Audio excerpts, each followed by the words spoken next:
Assalamualaikum warahmatullahi wabarakatuh. Kami dari SMA Negeri 1 Wanadadi kelas 12D akan mempresentasikan tentang sikap inovatif dan etika dalam berorganisasi yang beranggotakan Aisyah Ilyas absen 1, Davina absen 11, Venita Sasha absen 15, dan Salwa absen 33. 1. Etos kerja keras. Islam mengajarkan umatnya untuk bekerja keras dan tidak bergantung pada orang lain. Dicantumkan dalam Quran Surat Al-Qasas ayat 77. Usaha dan kerja keras merupakan bagian dari ibadah serta cara untuk mendapatkan rezeki yang halal. Allah tidak akan mengubah nasib seseorang kecuali ia berusaha sendiri. Dicantumkan dalam Quran Surat Ar-Rod ayat 11. Rasulullah SAW mencontohkan etos kerja keras dalam berdakwah dan kehidupan sehari-hari. Hadis menyebutkan bahwa mencari nafkah untuk keluarga setara dengan jihad, dan orang yang bekerja keras hingga lelah akan diampuni dosanya. Yang A. Pengertian etos kerja.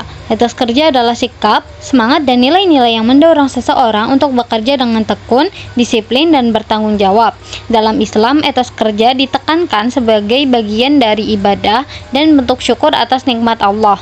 Bekerja keras dengan jujur dan sungguh-sungguh tidak hanya memberikan manfaat duniawi, tetapi juga pahala di akhirat. Sebagaimana dijelaskan dalam Quran Surat Al-Qasas ayat 77 dan hadis Nabi Muhammad SAW. Yang B adalah membiasakan perilaku kerja keras. Rasulullah SAW mencontohkan kerja keras dalam berdakwah di kehidupan sehari-hari. Islam melarang sikap bergantung pada orang lain dan mengajarkan pentingnya semangat, ketekunan, serta doa dalam bekerja. Dengan bekerja keras, seseorang dapat mencukupi kebutuhannya dan meningkatkan kreativitas. Hadis Nabi Muhammad SAW menyatakan bahwa tidak ada seseorang yang memakan satu makanan pun yang lebih baik dari makanan hasil usaha tangannya sendiri. Dan sesungguhnya Nabi Allah Daud alaihissalam memakan makanan dari hasil usahanya sendiri. Hadis riwayat Bukhari.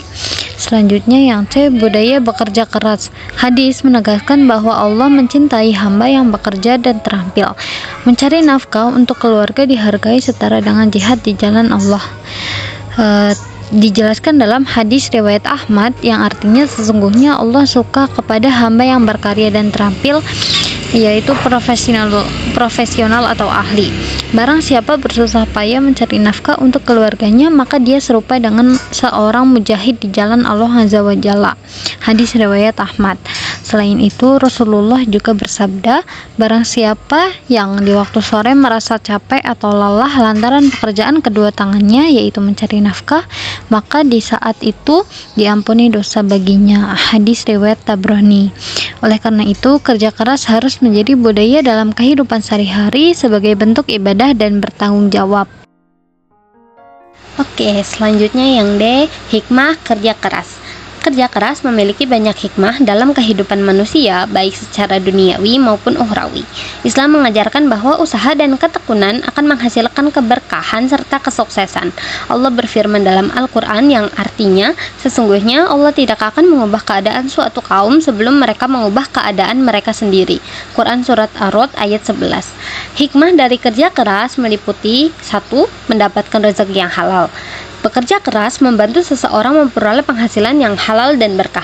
Yang kedua, meningkatkan kemandirian, yaitu Islam melarang sikap bergantung pada orang lain dan mengajarkan untuk berusaha sendiri. Yang ketiga, mendapat ampunan Allah. Rasulullah SAW bersabda yang artinya, barang siapa yang di waktu sore merasa capek atau lelah lantaran pekerjaan kedua tangannya, yaitu mencari nafkah, maka di saat itu diampuni dosa baginya. Hadis riwayat Tabrani. Yang keempat, menjadi pribadi yang disiplin dan tangguh. Kerja keras membentuk karakter yang sabar, tekun, dan bertanggung jawab. Dan yang terakhir, menjadi sarana ibadah. Bekerja dengan niat yang baik, bernilai ibadah, dan mendekatkan diri kepada Allah.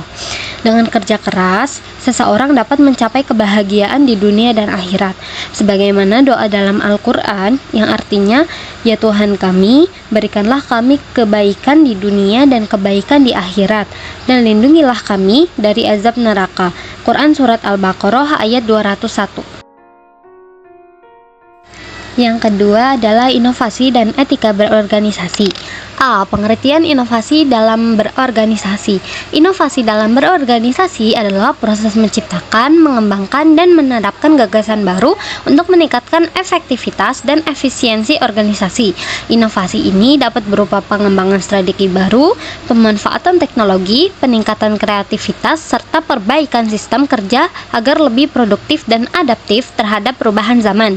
Dalam Islam, inovasi yang positif dan bermanfaat sangat dianjurkan, terutama jika bertujuan untuk meningkatkan kesejahteraan, kemaslahatan, dan kebaikan bersama. Hal ini sejalan dengan firman Allah dalam Quran Surat An-Najm ayat 39 yang artinya, dan bahwa manusia hanya memperoleh apa yang telah diusahakannya. Hadis Rasulullah juga menegaskan pentingnya kreativitas dan usaha dalam mencari solusi terbaik. Dijelaskan bahwa sesungguhnya Allah mencintai seseorang yang apabila bekerja ia melakukan dengan itqan atau tekun dan profesional. Hadis riwayat Tabrani. Dengan menerapkan inovasi, sebuah organisasi akan mampu menghadapi tantangan dengan lebih baik, berkembang secara berkelanjutan, serta memberikan manfaat yang lebih luas bagi masyarakat. B. Kepekaan organisasi terhadap inovasi. Kepekaan organisasi terhadap inovasi adalah kemampuan untuk mengenali, menerima, dan menerapkan perubahan demi meningkatkan efektivitas dan daya saing.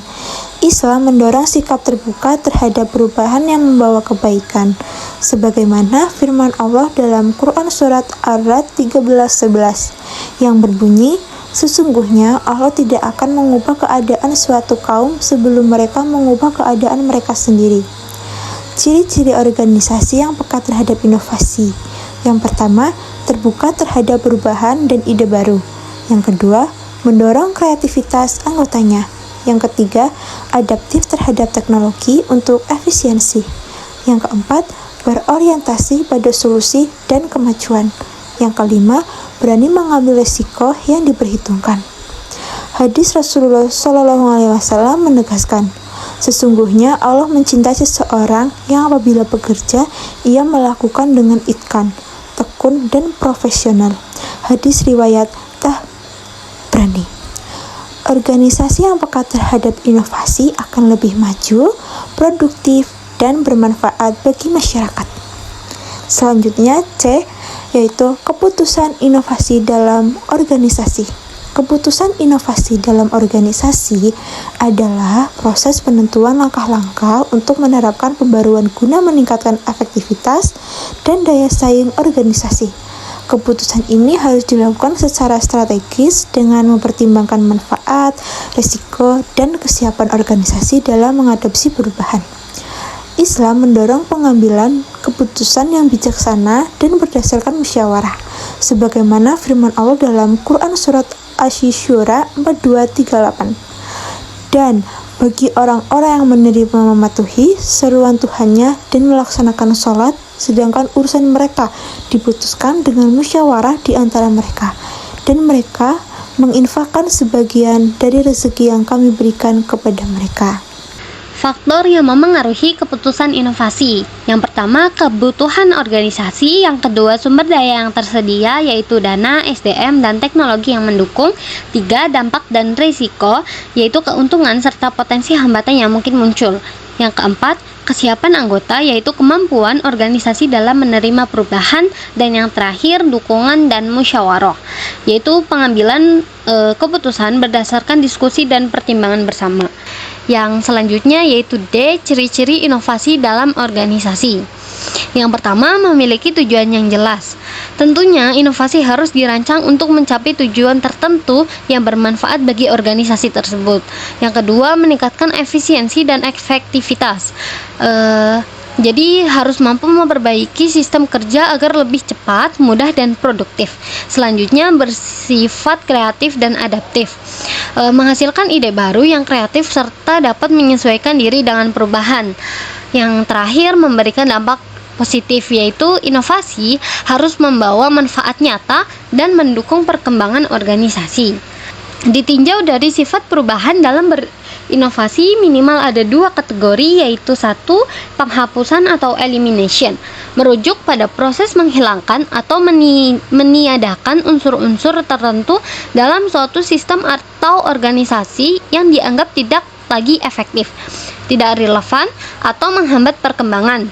Dalam konteks organisasi, penghapusan dapat dilakukan terhadap kebijakan, prosedur, atau praktik yang sudah usang dan digantikan dengan sistem yang lebih baik.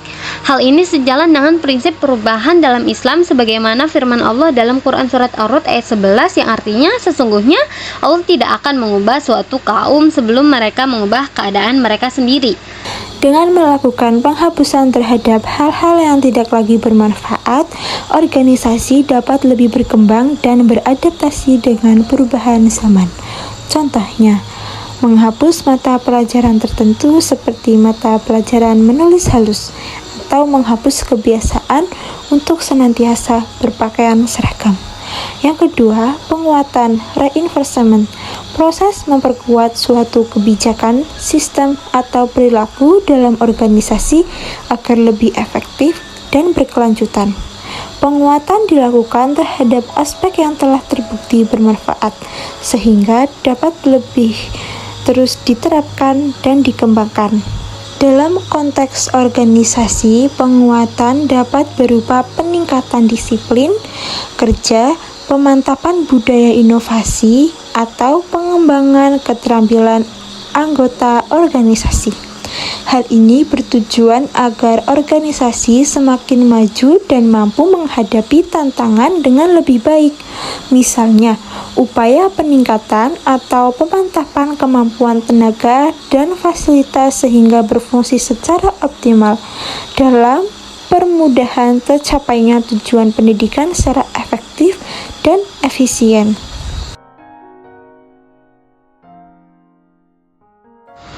Etika berorganisasi. Etika berorganisasi adalah prinsip dan nilai yang mengatur perilaku individu dalam sebuah organisasi agar tercipta lingkungan kerja yang harmonis, profesional, dan berlandaskan moral. Dalam Islam, etika sangat ditekankan dalam segala aspek kehidupan termasuk dalam berorganisasi. Allah berfirman dalam Quran Surat An-Nahl ayat 90 yang artinya sesungguhnya Allah menyuruh kamu berlaku adil, berbuat kebajikan, dan memberi kepada kerabat. Dan Dia melarang dari perbuatan keji, kemungkaran, dan permusuhan. Dia memberi pengajaran kepadamu agar kamu dapat mengambil pelajaran. Yang selanjutnya adalah prinsip etika dalam berorganisasi. 1. Kejujuran dan amanah. Contohnya adalah tidak berbohong, menipu, atau berkhianat dalam tugas. Yang kedua, bertanggung jawab, yaitu melaksanakan tugas dengan penuh dedikasi dan profesionalisme. Yang ketiga, keadilan dan kesetaraan. Memperlakukan semua anggota organisasi dengan adil tanpa diskriminasi. Yang keempat, kerjasama dan saling menghormati, yaitu menjaga komunikasi yang baik dan menghargai pendapat orang lain. Yang kelima, musyawarah dalam pengambilan keputusan, mengutamakan diskusi dan mufakat dalam setiap kebijakan. Sebagaimana dalam Quran Surat Asy-Syura ayat 38 yang artinya, dan bagi orang-orang yang menerima seruan Tuhannya dan melaksanakan sholat, sedang urusan mereka diputuskan dengan musyawarah di antara mereka. Selanjutnya, hadis Rasulullah SAW juga menegaskan pentingnya profesionalisme dalam bekerja, yang artinya sesungguhnya Allah mencintai seseorang yang apabila bekerja ia melakukannya dengan itqan, yaitu tekun dan profesional. Hadis riwayat Tabrani. Dengan menerapkan etika dalam organisasi akan tercipta lingkungan yang lebih produktif, harmonis, dan berkah. Oke, sekian dari kami. Apabila ada salah kata mohon dimaafkan. Wassalamualaikum warahmatullahi wabarakatuh.